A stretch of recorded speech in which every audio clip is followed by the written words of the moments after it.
Hello again, it's Sophie, and I thought I would give you a little look at my junk journal and how I actually use it. I'm thinking about doing a bit more collaging and stuff in at the moment, having been watching Meg Journal's lovely series on January junk journaling. But most of what I've been doing until now is just using it to stick in all the sort of day-to-day ephemera and reminders of what I've been up to, because I've always collected that sort of stuff and never knew what to do with it until I discovered junk journaling and got really quite overexcited about the whole thing. So I'll just quickly show you the journal itself and explain how I made it. It's an old book. I love repurposing old books that I find in the charity shops. We've got a very good one nearby that's an Oxfam, but it's just Oxfam books, so they've got an incredible range of stuff, and I need to stop going there because I keep coming back with too many books. So all I did was gutted the book and then just did 3 signatures. You can just see, stuck them to a piece of material covered cardboard.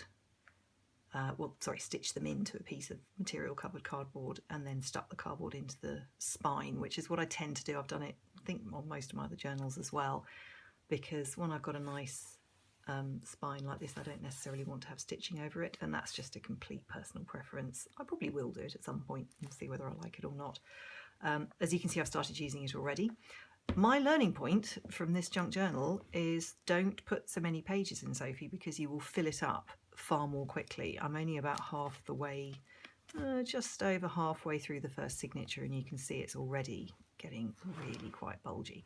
So what I'm probably going to have to do is take this middle signature out and then abandon this signature and start working in this signature so it sort of evens itself out, and then I'll put that signature in another book. So yes, my learning from this, my first junk journal attempt, is that I need to put a lot less pages in because I stick loads of stuff in. So I'll just show you at the back what it looks like where I'm not using it. And as with, I'm sure, a lot of junk journals you've seen other people do, because I've got a lot of inspiration from them, it's just a lot of different pages, some tea-dyed lined paper from probably a book I took apart, book pages, tracing paper, dictionary pages, more book pages. That's from the Oxford Common Book of Verse or something, a book on butterflies. I think that might be a Reader's Digest thing. This central one is, there's a wonderful book by Janet Marsh, I've forgotten the name of it, but it was one that she did when where I used to live in the Itchen Valley, which is just outside of Winchester in the south of England. They were talking about driving the M3 through the middle of it, and it was a site of special scientific interest, and she basically did a year's, like the old Edith Holman one that I think a lot of people use for junk journaling, a diary of a Edwardian lady or whatever. This was her way of doing a diary of a year in the Itchen Valley to show the wealth of wildlife and everything that it had. And it was sort of a plea not to drive a motorway through the middle of it. Of course, they didn't listen, they did it anyway, and has turned me into a bit of an environmentalist in this process. But it's an absolutely beautiful book, and I'd forgotten about it until I went down to see Mum, and she was getting rid of a load of books and she let me have it. And so I couldn't bear to take apart the original one, so I went online and found another one from your friend of mine, eBay. So yes, just quite a bit of a range of stuff. I like having all the different textures and pictures and everything else. This is probably how I like a junk journal. I don't know if you saw my previous one, if I post these up in the right order, that I made for an artist friend of mine, which I kept very plain so that she could sort of draw and stuff. I'm no drawer at all. I'm much more of a sticker in of things. So I like having all the different textures as a background to whatever it is I'm going to stick in. Oh, this was great. This was from an old, really old A to Z of London that I can't remember where I found that. And on the outside, I've just put pages from another nature book. I suspect it was one of the ones that Tracy Fox talked about when she did a video a while back on the books that she uses, and then I probably went off and bought half of them. I need to stop doing that. And then, you know, books I found in charity shops, stationery I have a huge stationery pile. I am an obsessive buyer of stationery, and I'm trying to use it up now. So I tea-dyed quite a bit, and I've been using it for junk journaling. What else? Oh, that's my email thing going off. More sort of old atlases, more centre pages from, oh, isn't that gorgeous, from the Janet Marsh book. So yeah, it just gives you an idea of the sort of things that I used. Love that. In order to make this junk journal. And there was also some books I picked up when we went down the local dump to drop some stuff we were clearing out, and they'd started collecting books, and my husband just looked at me with utter despair as we went to the dump, and I came back with books. It's like, is there anywhere I can take you where you don't find books? So that's what it looked like before I started filling it, and then I'll just give you a quick look. I'm not going to go through every page in detail, but you can see how I use it as a sort of memory bank of various things I've done. So because I loved the inside papers, I tried to hang on to them and then gutted the book from this side. But I need to find a better way of doing it, because as you can see, what happens is, because they come loose from that, they spread out that way and then they overlap over the edge of the book. It's not exactly a big problem, but I may have to do some research as to a better way if you want to hang on to the end papers, because I really loved them, and I did the same in the back as well. So really, most of what I do is, like, I went to the British Museum with a friend of mine and saw a couple of great exhibitions. I'm currently researching, I'm finishing the first novel I've tried writing, and I'm currently researching the second, which is going to be set in Roman Britain. So I went round the Roman British galleries in the British Museum, which was awesome, and then went to a Munch exhibition afterwards. Just sort of bits and pieces. So like, I got some new boots from Rocket Dog, they had them on sale and I was dead chuffed with them, so I stuck them in here. Greenpeace, funnily enough, a member of Greenpeace. So some of the stuff that's come through from them, and I loved that picture of a whale shark. And then a ticket of a play I went to with a friend of mine, and then I stuck a bit of what am I trying to say? Lined paper. You think you could figure out how to use those words, Sophie. And then just did a bit of journaling on the back of it. So, this is the Temple of Mithras, which is free to go to. It's only just opened in the City of London, and it's well worth a visit if you're ever there. It's fascinating, and I call it research. And then I just, stick in whatever. So I bought some stuff from Hobbycraft, a bit more from Rocket Dog, some stamps I found. And then I'll find a space to put sort of the journaling in, and it'll either be the existing paper that was there and then I'll stuck things around it, or I'll stick a bit of paper in on the top of it.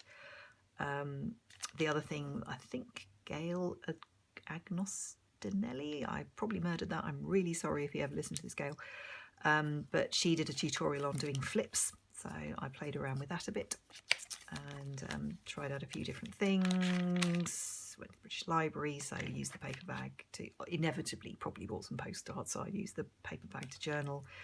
Got some stamps, very excited about that. Serious lover of Tunnock's tea cakes. This was, I might do this in another video, or even just give you a quick show at the end of this one, but Jessica Rapp, who I follow on YouTube, and I love the way that she does her journals, and she's very into old books as well. I finally caved and bought a journal off her. I'm very delighted with that.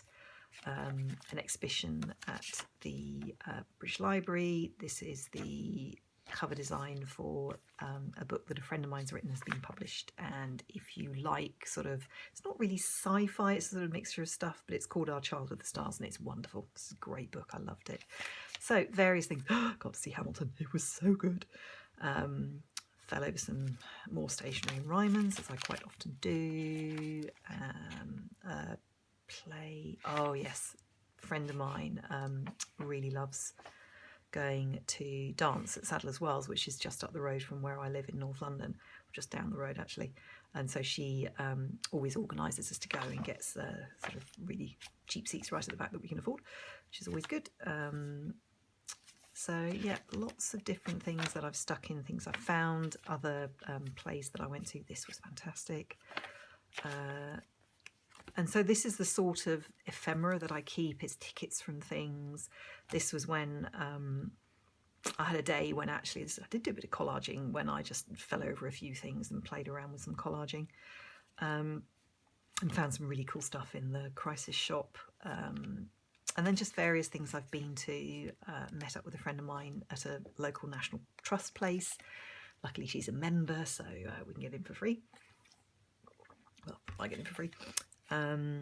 Went to Leeds Castle with another friend and her son, who is our godson. More stickers that are actually stamps that I bought, which are wonderful. So it's just sort of a bit of a record of things I've done, things that people have given me, things I've bought.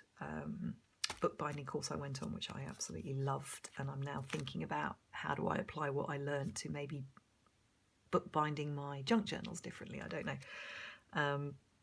Oh, and this was a few things from the holiday in Italy we went on. I thought I'd stick them in here, and so it just sort of gives you an idea. The Essie top coat. I had no idea that you could buy top coats that actually would set your nail polish really quickly.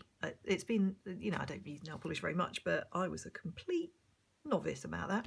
That really was quite a game changer.